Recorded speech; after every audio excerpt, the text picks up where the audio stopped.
وإني من الحي اليماني لسيد، وما الناس إلا سيد ومسود، وفضلني في الناس أصل ووالد، وباع به أعلى الرجال مديد.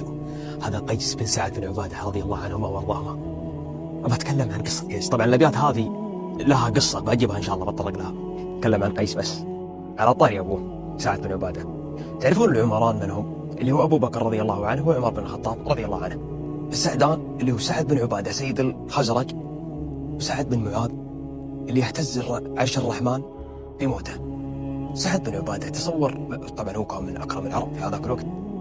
تصور في عز الفقر في ذيك الأيام أنه كان ليليا تدور الجفان في منزله، وكان يدعي الداعي: من أراد اللحم، من أراد الثريد، من أراد أن يملأ بطنه فعليه بيت سعد بن عبادة ابنه قيس ابن سعد بن عبادة اللي أنا بتكلم عنه اليوم.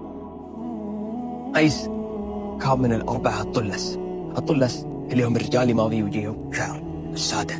وكانوا الأربعة السادة هذول الطلس هم قيس بن سعد بن عبادة رضي الله عنه، وعبد الله بن الزبير الخليفة المعروف رضي الله عنه، والأحنف بن قيس، والقاضي شريح رضي الله عنهم جميعا، والصحابة والتابعين. قيس بن سعد بن عبادة قصص كرمه كثير لا تعد ولا تحصى، بس من ضمنها قابلنا يوم من الأيام عجوز فسألها عن حالها: كيف حالك؟ ردت عليه قالت: حالي ما في جرد في بيتي، يعني ما أبى شيء ياكلها الجرد من الجوع في بيتها، ما في شيء. ضحك قال: ما أجمل سؤالك، والله لأملأن بيتش بالجردان. ما أعطاها من ذا المال لين ملا بيتها من الجردان. طبعا قصص كرمه كثير، ومن ضمنها يقول أبوه سعد بن عبادة وزع ورثه، وزع ماله بين أبنائه عاد حي اللي هي الورث. ومات سعد بن عبادة، ما كان يدري أن في واحدة من نسائه كانت حامل بغلام. بعد ما مات أنجبت امرأته هذه غلام. طبعا وصل الخبر عند أبو بكر وعند عمر رضي الله عنهما، فاستدعوا قيس وقالوا: أعد النظر فيما قال أبوك وفي المال اللي وزعه يوم عاد حي، لأنه جالك أخوذ الحين وجال أبوك غلام. قال: ما كنت أغير شيء، قالها أبوي، ولكن نصيبي من توزيع من مال أبوي افتراه للغلام هذا لأخوي، عطى ماله كله ورثه اللي من أبوه عطاه لأخوه الصغير. فقيس بن سعد بن عبادة من أكرم العرب ومن شجعانها، ومن أصحاب الرأي والمكيدة والنجدة والدهاء. هو من دواهي العرب المعدودين. وتخيل أنه كان يقول: والله لولا الإسلام لمكرت مكرا لا تطيقه العرب. ومن قصصه في الكرم أنه تخيل هو معلم الجواري اللي عنده ذا، أي سائل يطرق الباب اعطوه، ما في حوزتنا، أعطوه كل شيء نملكه. جاء ذاك اليوم دق واحد الباب، فتحت له الجارية: أهلا مرحبتين. قال: قيس موجود؟ قالت: موجود. قال: قولي له ابن سبيل منقطع، عندي واحد يبغى.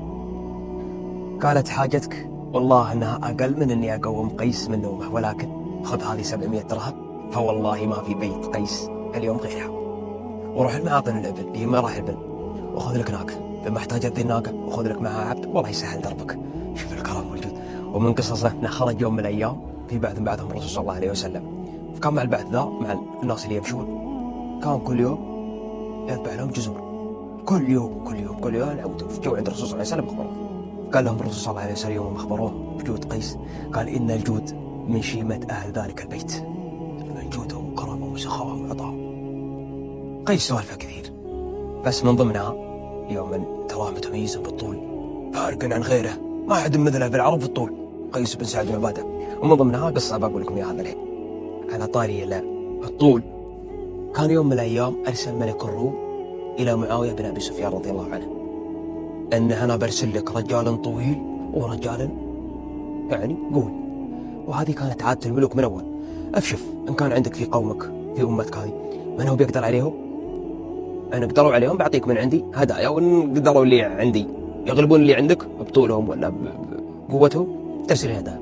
قبل معاوية بن ابي سفيان، ثم استشار عمرو بن العاص، قال: لما الاول في الطول فعندنا قيس بن سعد بن عبادة، واما في القوه قال عمرو بن العاص، قال: عندك اثنين اختار منهم، محمد بن الحنفية ولا عبد الله بن الزبير رضي الله عنهم جميعا.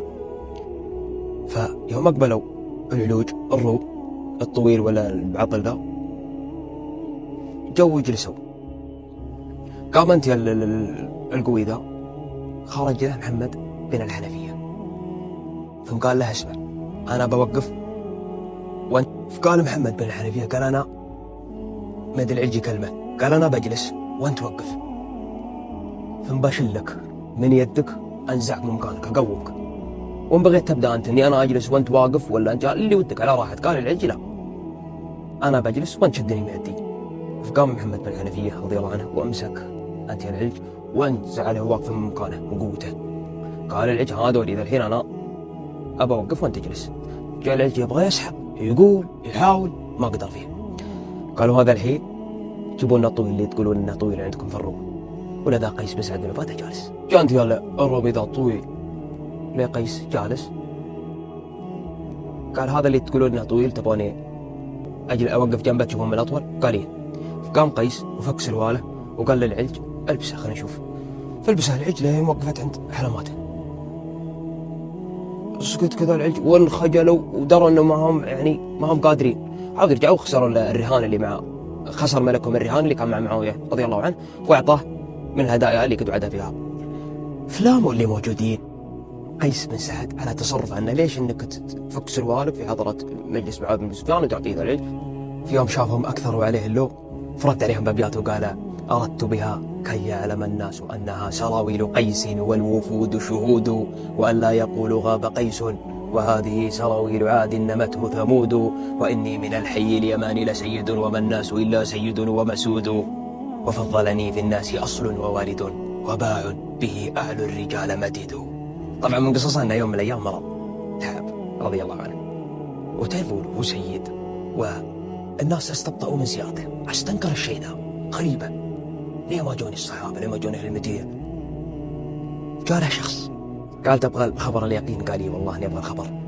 قال الناس مستحيين منك، انت مسلفهم ومدينهم ومستحيين انهم يجونك يسلمون، ويعني ما معهم دينك اللي انت دينتهم اياه، ما بيردوا لك الدين. قال الدعوة كذا؟ قال إيه؟